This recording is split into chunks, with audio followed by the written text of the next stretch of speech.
Baik, selamat sore Saudara BK. Sehat ya? Sehat. Baik, saya sekarang ini yang akan sebagai penanya yang pertama dari pansel ini. Baik, ya Anda selamat sudah sampai pada tahap ini. Jadi saya kira ya, dan Anda juga selama ini sudah katakanlah juga cukup aktif lah ya, berkiprah pada periode yang pertama. Saya mulai sebetulnya dengan saya perhatikan Anda cukup aktif mempromosikan kota ramah HAM. Jadi dari tahun ke tahun, beberapa tahun ini saya lihat gitu. Menurut Anda inisiatif ini memang dapat meningkatkan kesadaran masyarakat dan juga penghormatan terhadap HAM di masyarakat. Kalau menurut Anda, karena beberapa tahun ini saya lihat Anda terus giat mempromosikan hal ini. Silakan. Ya, terima kasih. Selamat sore Bapak Ibu panitia seleksi. Ya, untuk langsung menjawab, kalau kami memang melihat bahwa Kota Ramah HAM sebagai salah satu strategi itu sangat efektif, begitu ya. Yang pertama, kesadaran aparatur sipil negara di tingkat lokal itu meningkat. Yang kedua, kemudian kebijakan-kebijakan yang dikeluarkan oleh pemimpin daerah juga semakin berperspektif hak asasi manusia. Itu yang dua hal yang pokok dari kota atau kabupaten ramah HAM yang selama ini didorong. Selain itu yang tidak kalah pentingnya adalah pemimpin daerah yang memang sudah punya komitmen itu juga bekerja keras untuk membantu atau kemudian mendorong implementasi di daerah lain begitu. Jadi misalnya tahun kemarin Festival HAM di Semarang itu tuan rumahnya Kota Semarang juga mengundang APKASI gitu, Asosiasi Pemerintah Kota, dan pada titik itulah sosialisasi tentang kota atau kabupaten HAM menjadi lebih efektif dan itu didorong oleh bergaung daerah. Ya, jadi bergaung, ke daerah-daerah lain ada, ya. iya. Tapi ada nggak inisiatif dari bawah untuk ini sebetulnya? Atau lebih sebetulnya karena dorongan dari Komnas HAM? Ada, dari bawah ada. Contohnya di akhir bulan Agustus ini saya sudah dijadwalkan ke Dairi di Sumatera Utara. Ini daerah yang agak terpencil dan itu kemudian yang malah mereka yang mengundang Komnas HAM untuk datang. Inisiatif gitu. dari Inisiatif mereka. langsung dari daerah. Dan ada juga misalnya daerah-daerah lain sebenarnya, kayak Salatiga, terus kemudian mana di Pontianak juga mereka tertarik begitu, karena tentu saja ini kalau di Pontianak khusus memang ada komunikasi yang agak intens dengan perwakilan Komnas HAM di Pontianak begitu. Baik, karena juga barusan sebetulnya ada ya dengan jurnalis, ada salah satu peserta jurnalis menyatakan dan dia protes keras sebetulnya, sosialisasi ke arah timur, jemput bola ke arah timur atau juga yang lain itu kurang sekali, dan mereka melihat bahwa inisiatif ini juga kurang dilakukan gitu ya. Tadi Anda ya di Jawa kelihatannya ini, kemudian juga ke arah barat, tapi ke arah timur bagaimana sebenarnya? Sebenarnya 2 tahun yang lalu Jayapura sudah pernah menyatakan komitmennya untuk jadi tuan rumah Festival HAM dan juga beberapa inisiatif terkaitnya lainnya begitu. Tapi memang pandemi jadi tertunda. Maluku pun demikian, tahun lalu berkomitmen sebenarnya untuk Festival HAM, tetapi memang dilihat dari soal pembiayaan, dari banyak aspek lainnya sehingga tidak jadi begitu.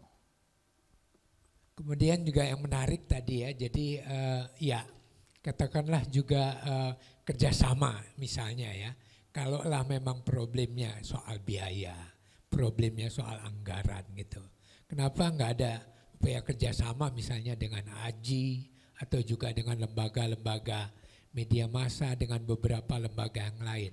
toh bisa sebetulnya saling berbagi tanggung jawab. Ini bagaimana menurut Anda hal ini? Ya, kalau kerjasama selama ini, jadi memang ada 3 lembaga sebagai penyelenggara utamanya, Komnas HAM, Kantor Staf Presiden, dan Infid. Saya kira ini gabungan antara masyarakat sipil dengan lembaga pemerintah dan lembaga negara independen dengan masing-masing kota sebagai tuan rumah. Nah, kemudian sebagai co-hostnya begitu sudah banyak melibatkan sebenarnya. Bukan hanya Aji pernah begitu menyelenggarakan sesi-sesi, terus kemudian ada juga komunitas budaya dan yang lain sebagainya. Tapi tentu saja sebagai masukan untuk kemudian menguatkan pola kerjasama yang ada seperti sekarang ini, tentu kami terima sebagai pelibatan yang lebih luas. Baik, menarik ya. Jadi inisiatif itu kan kita anggap juga ya ternyata ya ibaratnya 1 kali pukul 2-3 pulau terlampaui lah. Jadi oke. Nah kemudian hal lain ya, saya juga membaca paper Anda, kemudian juga ini isu keberagaman juga jadi perhatian Anda sebetulnya, dan sebetulnya memang hal ini akan makin menguat ke depan persoalan ini. Soal toleransi, intoleransi, kemudian juga semakin pengerasan lah terkait dengan ini. Terobosan apa yang bisa dilakukan sebetulnya untuk hal semacam ini menurut Anda? Ya, yang terkait dengan intoleransi atau keberagaman sebenarnya begini. Yang pertama tentu saja ada perubahan kebijakan ya, baik di pemerintah pusat yang memang kayak favoritisme begitu. Artinya bagaimana kemudian mayoritas itu lebih diberi ruang dalam konteks mengelola pemerintahan, sementara pada sisi yang lain soal-soal kelompok minoritas dan bahkan bukan hanya agama yang penganut kepercayaan atau agama lokal juga tidak banyak mendapat ruang. Itu yang pertama. Yang kedua adalah soal ketegasan aparat penegak hukum. Dalam banyak kasus terkait dengan keberagaman, aparat penegak hukum lebih banyak kemudian mendengarkan gitu ya, fatwa-fatwa begitu, yang itu kalau kita lihat dari peraturan perundangan tidak ada begitu. Itu yang kemudian memang menjadi problem, dan ini ada di banyak daerah begitu, tidak hanya di satu daerah saja. Itu yang kedua. Yang ketiga adalah soal juga partisipasi masyarakat sipil. Perlu penguatan. Kenapa kemudian aktor-aktor yang menjaga keberagaman ini, kalau kita mengidentifikasi itu saja gitu ya. Dalam artian soal regenerasi, terus kemudian soal perluasan partisipasi lebih banyak dilakukan oleh NGO, CSO, dan juga beberapa komunitas lokal. Ini saya kira penting untuk menjaga itu. Dan yang lain adalah soal di banyak daerah soal kapasitas dan pengetahuan dari aparatur sipil negara juga penting, plus juga tentu saja pemimpin daerah. Dan di Komnas HAM sendiri juga clear sebetulnya dengan isu ini, kalau menurut Anda posisi Komnas HAM? Ya, kalau di Komnas HAM saya kira clear begitu ya. Saya sangat tegas dalam hal ini, termasuk juga kemudian misalnya merekomendasikan perubahan dari peraturan bersama menteri, terus SKB 3 menteri kaitannya dengan Ahmadiyah, terus ada juga usulan untuk revisi tadi pendirian tempat ibadah segala macam, itu sangat clear. Hanya memang masih ada kekurangan kalau kita ngelihat di Komnas HAM saat ini, misalnya adalah soal kurang kuatnya atau kurang intensnya komunikasi dan koordinasi terutama dengan aparat penegak hukum gitu. Kenapa? Karena tidak hanya butuh sekali atau 2 kali komunikasi untuk bisa mendorong aparat penegak hukum supaya adil begitu, tidak memihak pada satu kelompok saja begitu, tapi juga dengan komunikasi yang lebih intens saya kira bisa terjembatani. Nggak ada masalah lagi soal kolektif kolegial ya pada ke depan menurut Anda, atau tetap akan bermasalah sebetulnya? Kalau melihat dari refleksi pada periode ini, kolektif kolegial hampir tidak ada masalah gitu ya, karena diskusi intens di antara kami cukup jalan, terus kemudian juga dari perspektif masing-masing komisioner atau masing-masing anggota juga tidak banyak jauh beda, hanya paling kemudian soal bedanya adalah soal bagaimana pelaksanaannya, dan itu tidak jadi soal yang fundamental gitu. Tapi kalau keluar bagaimana menurut Anda kerjasama dengan beberapa lembaga, instansi yang tupoksinya mirip atau juga ya dengan kejaksaan kah, dengan yang lainnya, ini bagaimana menurut pengamatan Anda? Banyak hal yang masih belum dilakukan sebetulnya. Ada beberapa kasus yang kemudian itu bisa jadi cerminan sebenarnya kerjasama antar lembaga negara independen itu jalan.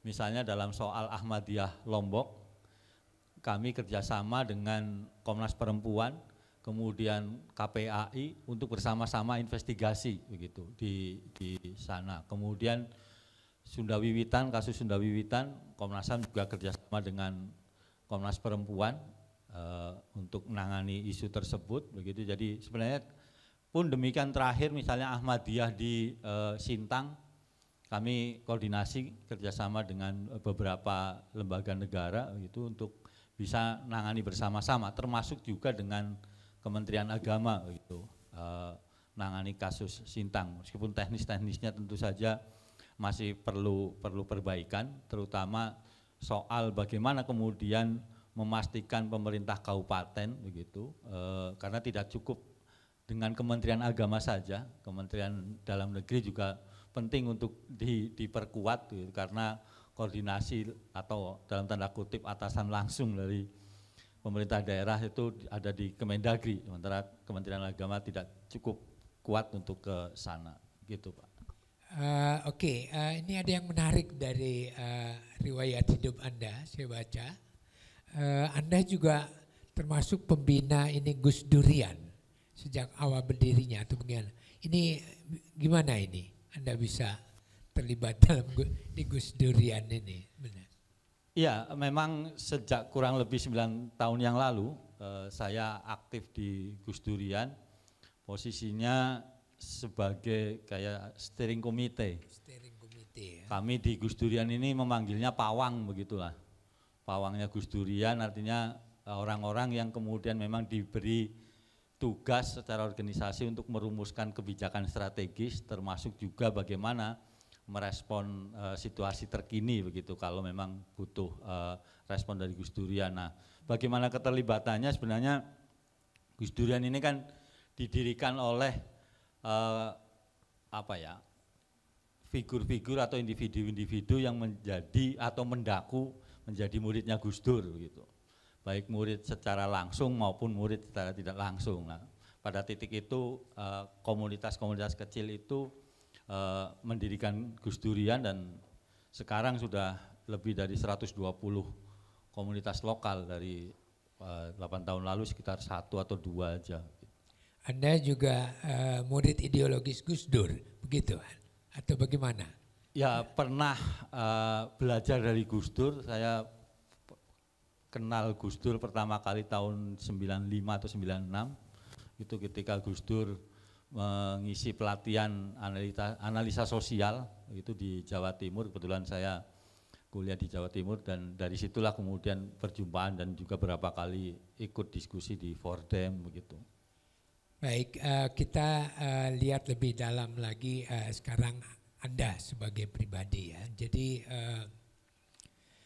motivasi yang paling kuat Anda untuk katakanlah juga mendaftar kembali ya pada periode yang kedua ini, apa sebetulnya? Ada tantangan apa yang ingin Anda tuntaskan, atau apa sebetulnya yang memotivasi Anda untuk mendaftar kembali? Ya, ada 2 hal pokok yang menjadi motivasi atau latar belakang ya. Yang pertama adalah kemudian mengulangi ketika saya mendaftar di periode yang lalu. Ya. Saya tanya kepada kawan-kawan apakah kemudian membutuhkan saya untuk ada di lembaga negara independen atau tidak seperti Komnas HAM begitu, dan teman-teman kemudian dengan teman-teman jaringan ya, atau teman-teman di Komnas HAM, teman-teman jaringan ya, jaringan ya, seperti Gus Durian, teman-teman GMNI dan beberapa komunitas lain ya kemudian tanya dan masih membutuhkan hal tersebut. Itu yang pertama, artinya saya seperti mendapat mandat lah dalam tanda kutip dari kawan-kawan untuk bisa jadi anggota Komnas HAM. Yang kedua adalah beberapa pekerjaan yang sedang dikerjakan saya dan beberapa teman di Komnas belum selesai.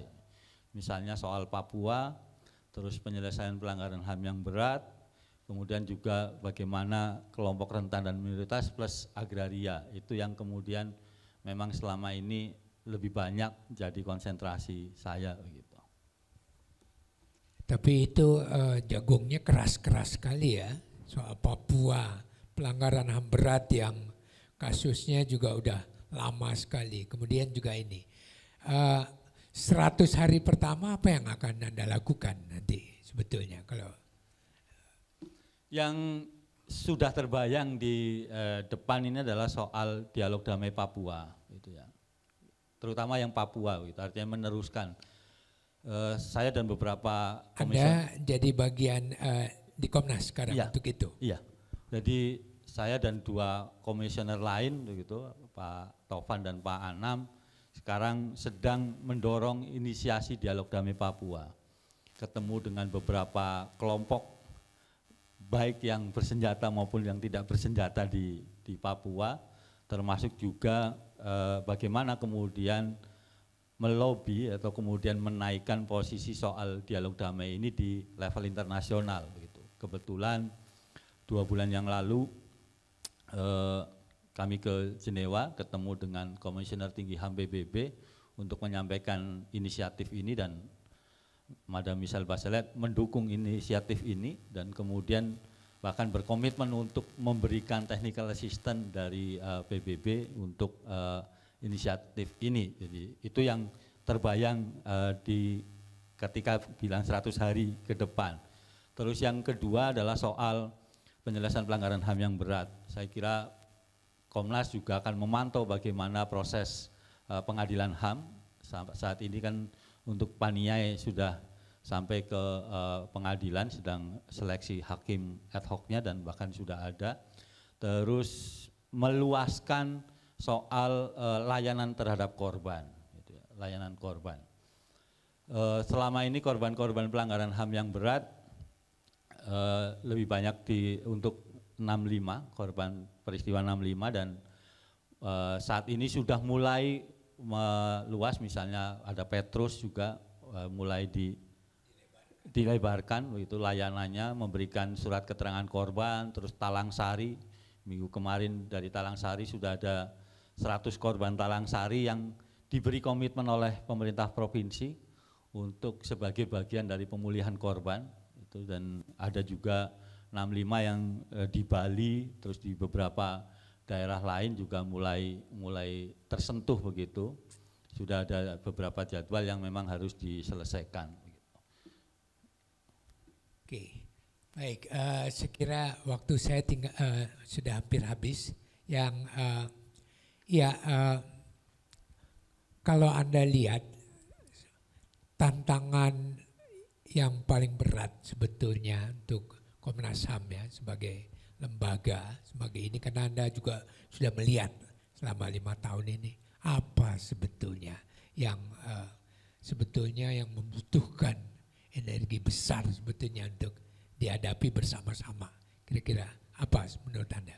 Tantangan terbesar ke depan adalah membuktikan Komnas HAM sebagai lembaga negara independen, transparan dan akuntabel.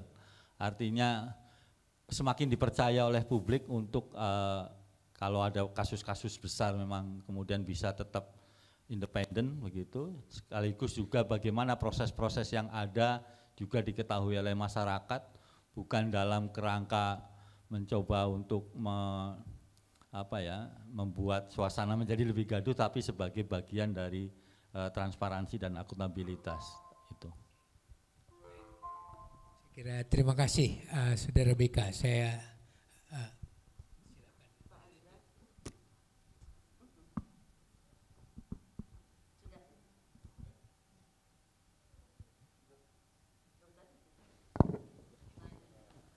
Selamat sore, Saudara BK. Selamat sore, Pak. Selamat atas kelulusan Anda sampai pada tahap ini ya. Yang pertama, kalau Anda mau introspeksi secara jujur ya, apa sih masalah Komnas HAM sekarang ini yang membuat Anda kemudian mau maju lagi gitu? Apa motifnya? Gitu. Coba.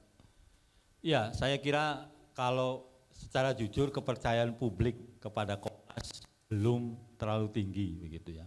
Masih ada keraguan, terutama soal metode kerja, kemudian juga soal bagaimana proses-proses yang ada yang kemudian disampaikan kepada publik, sehingga ketika ada kesimpulan, ada rekomendasi yang dihasilkan oleh Komnas, kemudian masih ada pertanyaan-pertanyaan soal keraguan atau ketidakpercayaan. Kenapa sampai muncul seperti itu?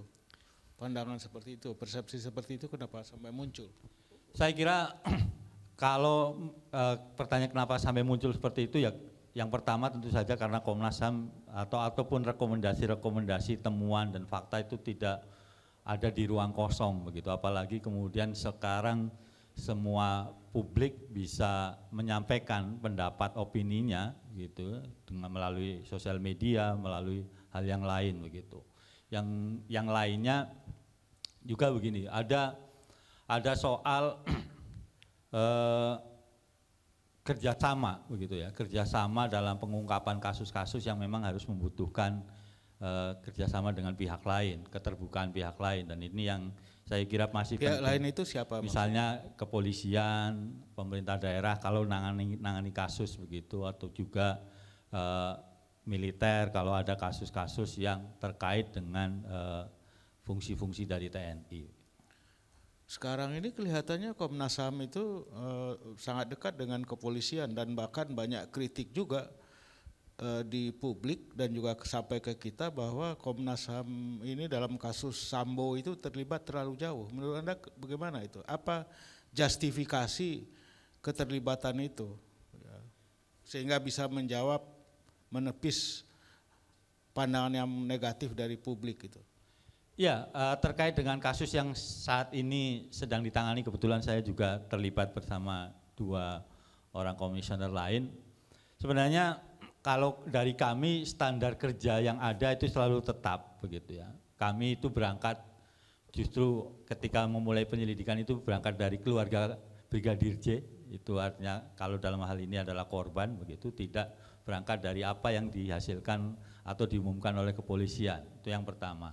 Yang kedua, setiap langkah, setiap proses atau perkembangan yang ada kami sampaikan ke publik melalui konferensi pers segala macam, dan itu karena saking intensifnya sehingga hampir 2 hari sekali ada konferensi pers, dan ini kemudian yang dianggap oleh publik itu melampaui kewenangan kepolisian, padahal kami menjalankan apa yang prinsip soal akuntabilitas. Nah, yang ketiga adalah soal independensi. Itu dianggap kemudian memang kami mendengar juga kami dianggap sebagai juru bicaranya kepolisian gitu.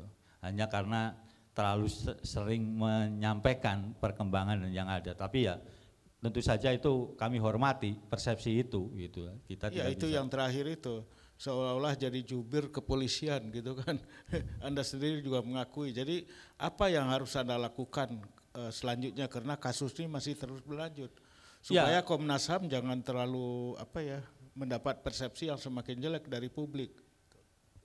Enggak, saya mengakui bahwa ada persepsi itu gitu. Bukan saya mengakui sebagai jubir kepolisian gitu. Tidak di dalam itu. Persepsi itu ada, ya kan? Bagaimana caranya supaya persepsi itu berkurang? Persepsi jelek itu. Tentu saja begini. Yang pertama setiap perkembangan atau proses yang ada itu harus didasarkan pada data-data dan fakta yang ada, bukti-bukti yang fakta. Itu yang pertama, tidak boleh geser kemana-mana. Yang kedua adalah kemudian juga menempatkan misalnya teman-teman media, jurnalis sebagai mitra untuk menyampaikan pendapat Komnas. Yang ketiga, menyerap setiap pendapat begitu ya, menyerap opini, pendapat dari publik terkait dengan penanganan kasus ini.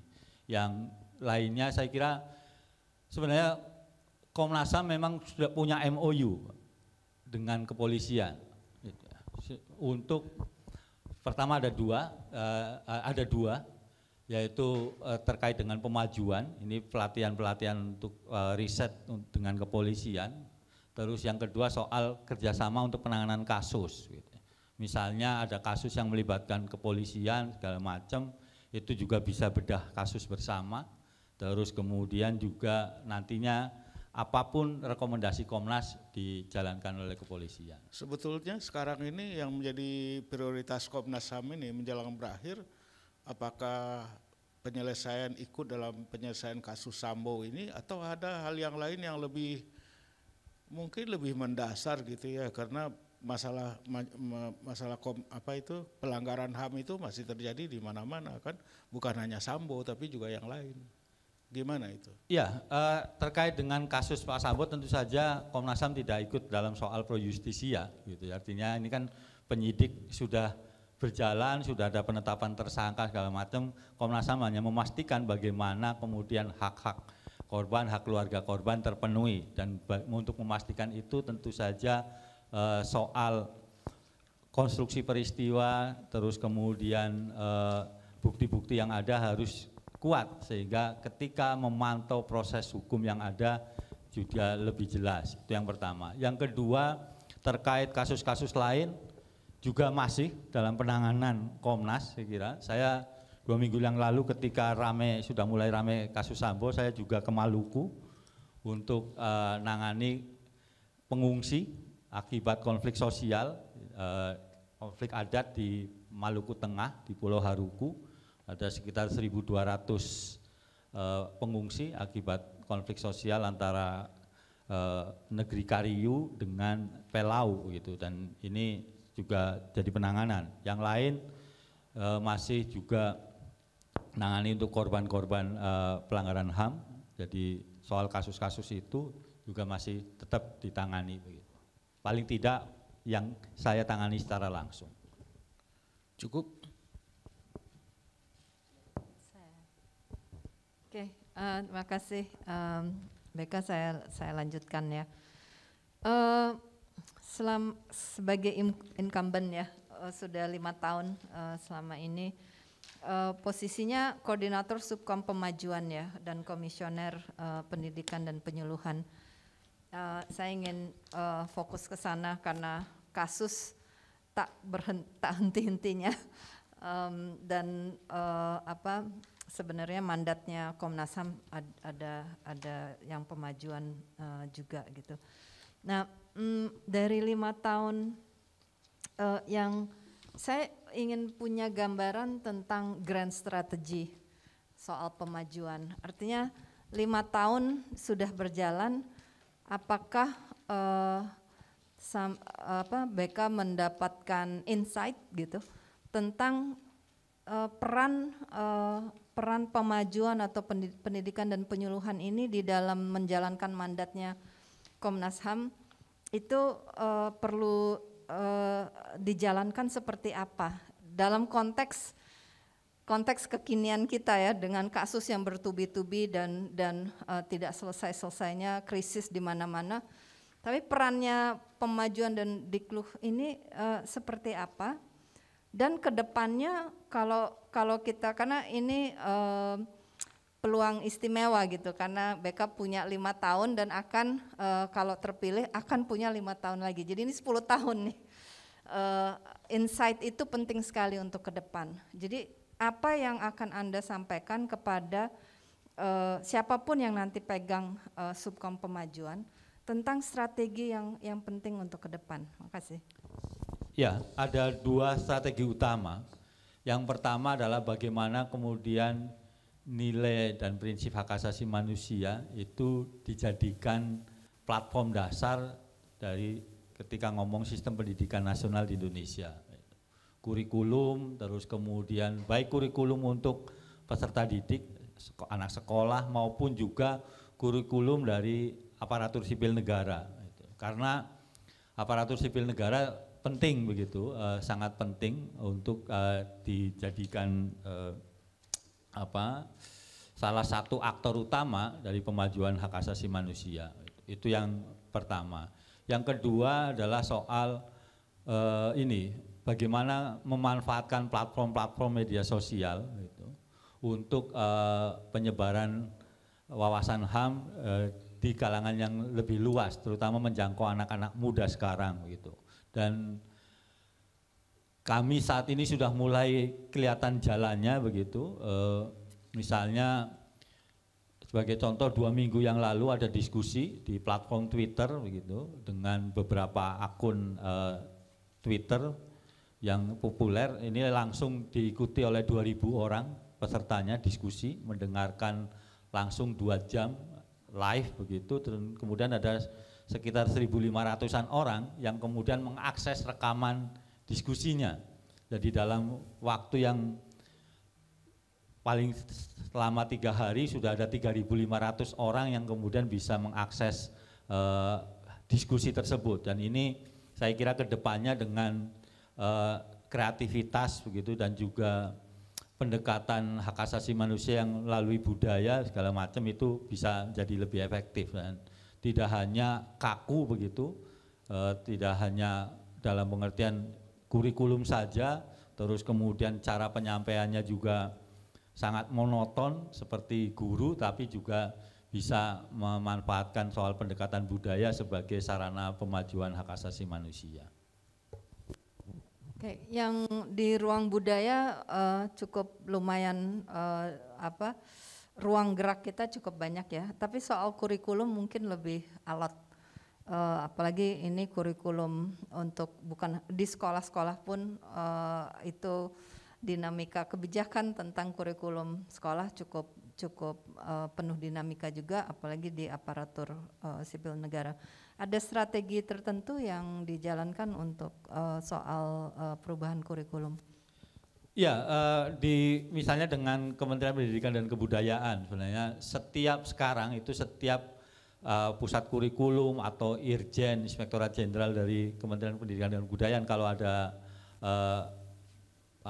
proses penyusunan kurikulum atau kemudian kebijakan-kebijakan melibatkan Komnas gitu. Itu yang pertama. Yang kedua tentu saja MOU ini, nota kesepahaman, membangun nota kesepahaman dengan lembaga atau kementerian yang strategis dalam soal kurikulum.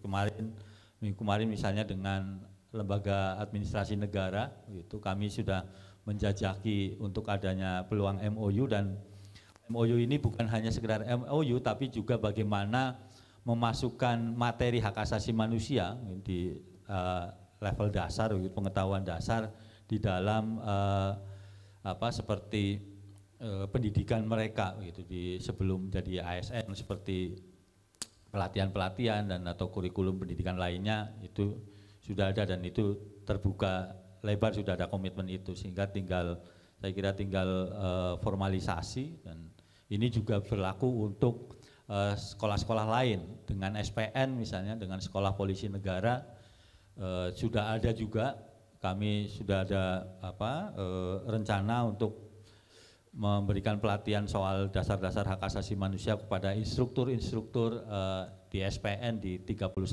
provinsi. Gitu.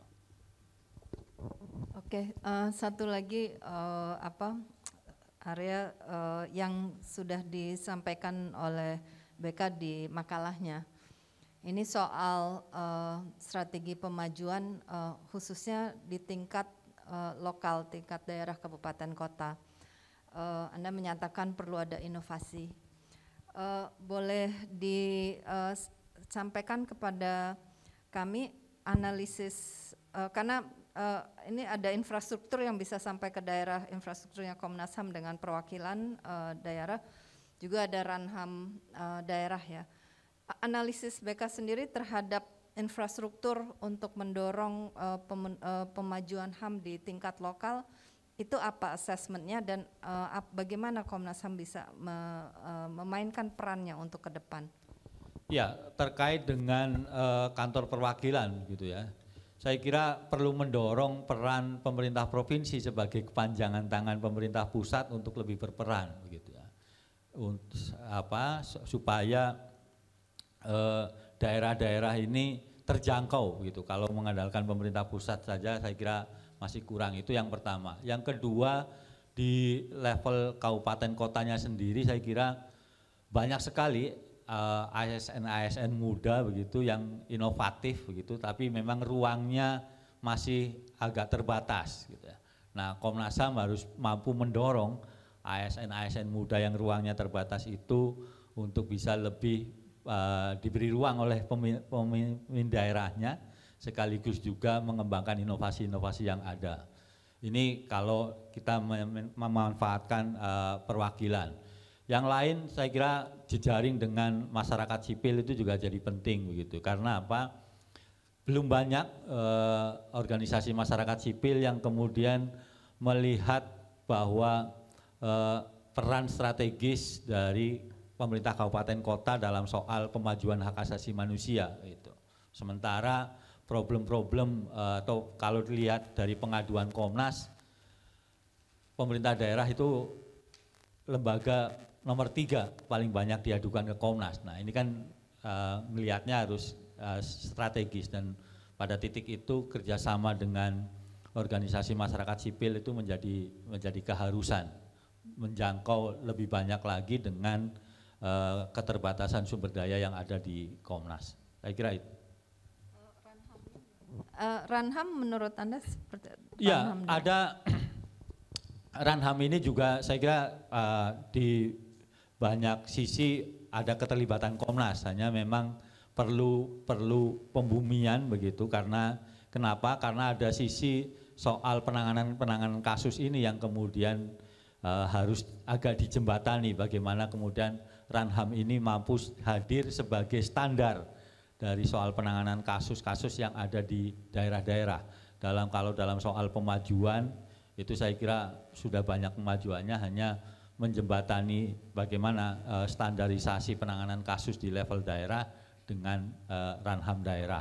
Dan itu yang pertama. Yang kedua adalah soal Ranham itu tidak hanya dijadikan dokumen belaka begitu ya, hanya sebagai gugur kewajiban dari pemerintah daerah, tapi juga harus hidup baik untuk sebagai pegangan ASN, pemerintah daerah maupun juga di masyarakat. Terima kasih. Terima kasih, waktu habis. Selamat sore Mas BK. Selamat sore Pak. Saya mendengar penjelasan sampean ya dengan semua teman-teman ini. Saya ingin mendalami sedikit mengenai Komnas HAM ini ya. Saya dapat beberapa paper yang mengevaluasi ya mengenai Komnas HAM ini.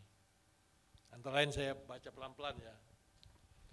Komnas HAM memiliki rencana strategi Renstra sebagai pedoman yang mengarahkan kerja para komisioner dan semua staf dengan membuat pencapaian, baik pencapaian jangka pendek atau menengah. Namun, implementasi Renstra itu kurang mampu menjangkau sampai ke lapisan masyarakat yang paling rentan dengan masalah pelanggaran HAM. Mohon sampaikan persepsi Mas BK ini mengenai statement dari paper ini. Ya, tentu saja PR untuk implementasi Renstra itu masih sangat banyak begitu ya. Artinya keterjangkauan Komnas HAM masih terbatas. Itu harus diakui. Bahkan kemudian banyak yang tidak bisa membedakan antara Komnas HAM dengan Kemenkumham misalnya dalam soal posisi dan peran dari masing-masing lembaga. Hanya kemudian memang dalam penanganan kasus saya kira untuk menutupi atau kemudian mengurangi soal persepsi itu kita bisa kerjasama dengan lembaga negara independen lainnya begitu. Misalnya dengan sekarang sudah ada Komisi Nasional Disabilitas begitu, itu juga kami sudah punya ancang-ancang untuk bikin satu mekanisme kerja bersama begitu. Karena apa? Karena ada keterbatasan dari Komisi Nasional Disabilitas yang tidak bisa melakukan penyelidikan kalau ada dugaan pelanggaran HAM, sementara Komnas HAM punya kewenangan itu, sehingga itu saya kira penting untuk terus dijaga. Terus yang lain, memang kalau soal persepsi banyak sekali begitu, dan itu kami juga terus mengevaluasi itu dan tidak salah juga tentu saja dari publik mempersepsikan hal tersebut, karena memang terkadang begitu, terkadang ada kasus yang sudah lama begitu ya, sudah lama menjadi kurang perhatian begitu atau tertumpuk dengan kasus lain, dan ada kalanya kami juga menerima keluhan-keluhan terkait penanganan itu, dan saya kira itu juga satu hal yang memang harus diperbaiki ke depannya. Saya kira itu. Saya mendengar penjelasan Mas Beka mengenai dialog Papua ini ya. Kalau kita melihat ya apa yang terjadi di Aceh dulu kan, kita kan melihat bagaimana kohesivitas daripada orang-orang Aceh itu di dalam berjuang, baik di dalam kerangka GAM atau apa segala macam. Saya kan barusan jadi TGPF, jadi agak ngerti sedikit lah ya, karena lihat ketemu sama orang-orang sampai kemana, sampai di situ kan banyak sekali grouping ya, yang berpikiran yang banyak, berbeda-beda orang, berbeda-beda pandangan, antara orang pegunungan, orang pesisir, macam-macam ya. Nah di dalam konsep Komnas ini, siapa yang akan diajak ini? Iya, sekarang ini memang baru menginisiasi dialog damai, gitu ya. Artinya Komnas mendorong kepada pemerintah pusat untuk membangun dialog damai dengan pihak yang di Papua, begitu. Artinya, nah, ketika bicara siapa saja, tentu saja kalau di Papua kan memang karakteristiknya berbeda dengan yang di Aceh, gitu ya. Di Aceh ini bisa dikatakan ada komandonya jelas, sementara di Papua banyak sekali kelompok-kelompok. Nah, pada titik itu saya kira kelompok, baik kelompok yang bersenjata, kemudian kelompok yang memang berjuang lewat diplomasi baik di level nasional maupun internasional, itu penting untuk diajak. Paling tidak kita mendengarkan bagaimana keinginan mereka, dan itu yang juga sudah atau sedang dijalani oleh Komnas HAM pada saat ini, gitu. Jadi ada di level lokal siapa saja nanti identifikasinya, mana nasional karena ada juga sayap diplomasinya, dan ada di level internasional. Saya kira itu juga penting untuk diajak dan didengarkan. Hanya kemudian format seperti apa, materinya seperti apa, ini kami belum merumuskan itu, tetapi yang paling tidak dari pengamatan kami, dari pendengaran kami selama ini, semua pihak setuju untuk dialog. Ini adalah modal yang sangat penting saya kira untuk kedepannya, gitu, dan hanya tinggal diperkuat saja, termasuk juga dengan pemerintah, begitu. Artinya meyakinkan pemerintah juga harus terkoordinir dengan baik, begitu, terkoordinir dengan baik dalam pengertian ketika sudah sepakat dialog, artinya semua elemen atau kementerian, lembaga-lembaga yang ada di pemerintahan, saya kira juga harus wajib mendorong itu, begitu. Termasuk juga nanti implementasinya di lapangan supaya tidak ada lagi peristiwa kekerasan, tidak ada lagi pelanggaran HAM yang dilakukan oleh aparat dan lain sebagainya. Itu adalah juga salah satu prakondisi untuk dialog damai itu. Saya kira itu. Halo, saya mendengar juga ya bahwa perhatian dari Mas Beka, beberapa teman yang akan mengajukan untuk PP 5 tahun yang akan datang ini antara juga menghadapi masalah pelanggaran HAM masa lalu. Seperti diketahui kan Menko Polkam ini sangat berusaha ya mengusahakan sesuatu agar ini bisa diselesaikan. Ya. Malahan kalau bisa sebelum term daripada Pak Jokowi ini selesai ya, hasil hal ataupun hasilnya itu bisa keluar gitu.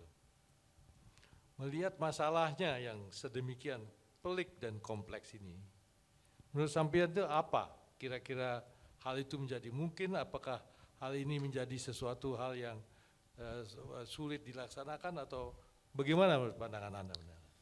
Ya, sebenarnya sangat mungkin begitu ya. Saya sangat mungkin karena dari tahun 2018 sebenarnya Komnas HAM itu ketika bulan Desember peringatan Hari HAM itu sudah mengeluarkan 2 rekomendasi begitu. Artinya rekomendasi yang pertama adalah soal Presiden untuk segera mengambil langkah-langkah yudisial kalau memang kasus-kasus pelanggaran HAM yang berat mau diselesaikan secara yudisial, dan itu bisa memerintahkan pada Jaksa Agung untuk menindaklanjuti berkas-berkas yang ada di Komnas. Itu yang pertama. Yang kedua rekomendasinya adalah kalau memang pemerintah atau Presiden ingin kebijakan penyelesaiannya non yudisial, ya, dimungkinkan. Karena apa? Meskipun undang-undang KKR sudah ultra petita begitu, pasal 47 Undang-Undang 26 tahun 2000 itu masih memungkinkan untuk jadikan celah bagi pemerintah untuk mengambil kebijakan non yudisial. Dan kenapa kemudian ini penting? Supaya kemudian alternatifnya tidak hanya satu gitu. Artinya memang tidak semua kemudian kasus di non yudisialkan begitu, tapi ini kan tergantung apapun nanti kebijakan atau tim yang dibentuk atau apapun namanya oleh Presiden begitu mengukur itu. Tapi paling tidak negara itu menyediakan ruang penyelesaian secara alternatif, tidak hanya non yudisial saja tapi juga yudisial saja tapi juga non yudisial. Hanya memang penting saya kira pemahaman elemen-elemen di pemerintah soal mekanisme ini begitu, mekanisme baik yudisial maupun non yudisial. Karena apa? Sudah ada beberapa kali pertemuan tetapi memang sepertinya persepsi dari pemerintah begitu masih belum satu dari level yang sangat mendasar sampai pada level-level teknis, dan ini saya kira tidak dalam waktu lama lagi mungkin masih bisa diselesaikan. Begitu. Pas Anda selesai, waktunya langsung bunyi dia. Jadi sekarang saya ingin menyampaikan, belum ya? Berarti tadi bukan saya tadi. Iya, maaf ya, saya biasanya yang terakhir gitu. Selamat siang Saudara BK. Selamat siang Bu. Sehat ya? Sehat. Habis ngurusin Bribka J, iya, sehat terus. Harus sehat. Saya tertarik kan pernyataan Anda bahwa Komnas HAM harus menyampaikan semua temuan ke publik. Apa iya? Iya, jadi artinya begini, temuan-temuan tentu saja tidak setiap perkembangan detail-detail itu, begitu. Artinya temuan proses misalnya, begitu. Dalam kasus Brigadir J, kami tidak sampai ke materinya, belum sampai ke materi, baru temuan-temuan proses. Jangan belum ya. Ya. Ya, saya agak khawatir karena itu kan nanti akan menjadi bahan penyidikan. Jadi kalau pelakunya sudah tahu apa yang dilakukan Komnas HAM, dia bisa mencari jalan bagaimana menghindari atau melakukan sesuatu dengan barang-barang bukti itu nanti. Betul. Ya, jadi titip pesan juga pada Anda dan teman-teman, itu yang saya khawatirkan. Terima kasih. Ya, karena penyelidikannya itu kan bukan penyelidikan pelanggaran HAM berat ya, dan kemudian polisi juga melakukan, jadi saya bingung juga ada dua, kadang-kadang informasinya beda-beda gitu. Inilah karena di Indonesia sekarang kebebasan berekspresi. Mas BK, Anda pemarah enggak? Tidak. Enggak ya. Saya akan membacakan satu paper dari salah satu calon, tentu saja saya enggak sebut namanya, yang mengatakan bahwa Komnas HAM itu kok sekarang menjadi lembaga pemadam kebakaran, pahlawan kesiangan bekerja sekadarnya sehingga tidak mampu membaca dengan tepat pola, peta, dan akar masalah HAM yang terjadi di masyarakat? Ya, yang pertama kami menghormati persepsi itu, saya terutama. Gitu ya. Artinya, tapi sepanjang kemudian kerja-kerja kami, kerja-kerja Komnas itu bisa dipertanggungjawabkan berdasarkan bukti-bukti dan fakta yang ada, tentu saja kami bisa meyakini bahwa hal tersebut tidak benar, misalnya pemadam kebakaran atau kemudian pahlawan kesiangan dan yang lain sebagainya, misalnya bahkan musuh agama, musuh apapun sudah pernah semua gitu sebutan-sebutan itu. Tapi saya kira ya itu sah-sah saja gitu ya.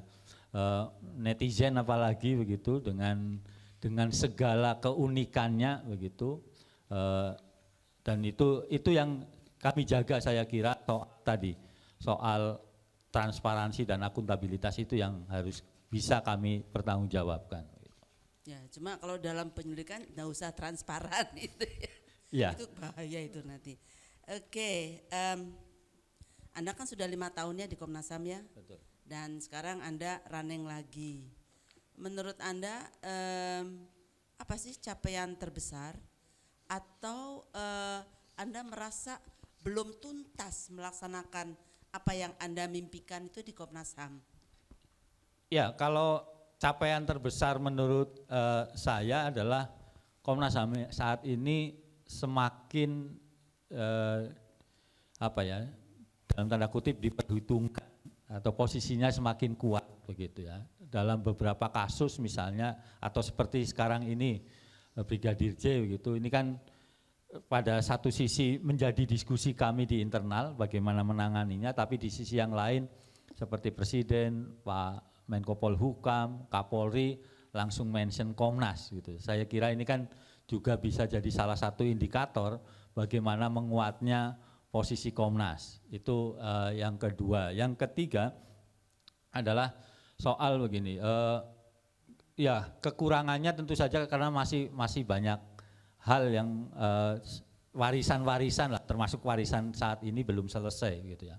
Tadi soal penyelesaian pelanggaran HAM, bagaimana juga meminimalisir konflik agraria, itu bagaimana kemudian ketika penggusuran itu tidak terjadi, ada mekanisme menaikkan posisi tawar dari masyarakat dan lain sebagainya. Ini masih harus diperkuat ke depan. Tetapi saya optimis begitu, saya optimis kenapa dari tahun ke tahun ketika bicara hak asasi manusia ini semakin banyak jadi perbincangan begitu.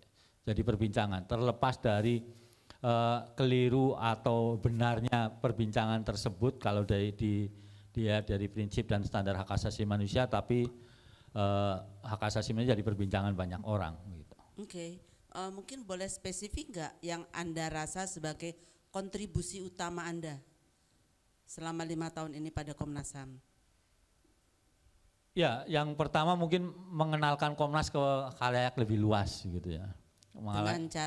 Dengan cara tadi menggunakan sosial media secara lebih efektif, begitu kampanye, terus kemudian kerjasama dengan banyak kementerian lembaga maupun juga organisasi lain, plus juga soal bagaimana meletakkan standar-standar penanganan kasus pada isu-isu tertentu itu untuk jadi standar di internal organisasi. Itu usulan Anda? Iya. Oke, makasih Anda menyebut tadi kelompok-kelompok tertentu ya untuk berkolaborasi. Termasuk wartawan enggak? Karena ada keluhan juga, kok sekarang Komnas HAM itu kecuali dalam kasus Bribda J yang rame ini ya, kemarin-kemarin itu jarang sekali melibatkan wartawan, berkunjung ke lembaga, ke media-media, sharing dengan mereka apa yang Anda lakukan. Benar nggak itu? Kalau saya begitu ya, ini dari pengalaman pribadi, saya mungkin agak banyak pengalaman dengan teman-teman AJI, bagaimana membangun mekanisme.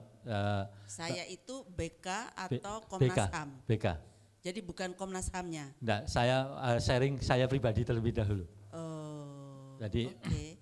Jadi pengalaman dengan teman-teman Aji misalnya, bagaimana kemudian jurnalis sebagai mekanisme human rights defender gitu. Itu kami juga sering diskusi, bahkan saat ini pernah juga merancang bagaimana pelatihan kepada kepolisian yang itu kaitannya dengan jurnalisme dan juga hak asasi manusia. Nah, terkait dengan Komnas HAM secara keseluruhan sebenarnya juga menguat juga sebenarnya, Bu. Dalam pengertian ketika penanganan kasus di daerah-daerah gitu ya, itu banyak teman-teman wartawan, teman-teman jurnalis itu juga sering diskusi begitu, melibatkan teman-teman Komnas begitu. Itu yang saya kira juga penting. Tapi bahwa pelibatan jurnalis di beberapa isu memang masih kurang. Misalnya terutama begini. Soal isu kelompok rentan begitu ya, isu kelompok rentan teman-teman LGBT begitu, ini masih perlu diperkuat lagi suara-suara itu, karena juga ada kesulitan teknis begitu, baik misalnya kebijakan redaksi untuk soal LGBT dan yang lain sebagainya, ini yang masih kami harus perkuat di situ. Ya, karena jurnalisnya kan ada editor di atasnya, dia nulis apapun tergantung pada editor. Ada yang berpendapat bahwa sekarang itu Komnas HAM itu belum berperspektif gender dan belum peduli pada disabilitas. Ya, kalau soal disabilitas saya kira dalam beberapa isu, dalam beberapa kasus Komnas HAM menangani. Gitu. Misalnya kantor perwakilan gitu ya. Kantor perwakilan di Sumatera Barat menyelesaikan persoalan dokter gigi yang tidak jadi ASN di Kabupaten Solok itu berhasil. Terus kemudian ada beberapa kasus yang juga didampingi secara langsung. Kemudian soal disabilitas, saya tidak tahu ukurannya, tidak peduli atau tidak concern dengan atau tidak berperspektif. Belum berperspektif. Disabilitas. Jadi belum punya strategi khusus tentang disabilitas. Tapi yang mengkhawatirkan adalah belum berperspektif gender iki apa iki? Ya, itu saya tidak tahu gitu ya, apa ukuran belum berperspektif gender, tapi kami pastikan begitu bahwa Komnas saat ini ya berperspektif gender lah gitu. Tidak ada kemudian pembeda antara laki-laki dan perempuan ataupun yang lain begitu, saya kira. Tidak ada pembedaan itu bukan berarti berperspektif gender. Iya. Perspektif gender itu Anda punya satu strategi khusus dalam menangani isu-isu gender. Tapi sudah bunyi itu, saya kembalikan kepada Pak Makarim. Terima kasih. Jadi ini belnya sudah bunyi, jadi berarti kita sudah penuh memberikan waktu untuk mendengar Mas BK Ulung Hapsara ini. Jadi kita akan mempertimbangkan kembali semua jawaban-jawaban dan juga mempertimbangkan kembali bagaimana kira-kira sampean dalam waktu 5 tahun yang akan datang ini. Saya akan memberitahu hasilnya dalam bulan ini juga, dalam waktu yang sangat singkat ya. Jadi oleh karena itu perkenankan saya atas nama teman-teman semua, kelima orang ini menyampaikan penghargaan dan terima kasih. Ya, itu aja. Selamat siang.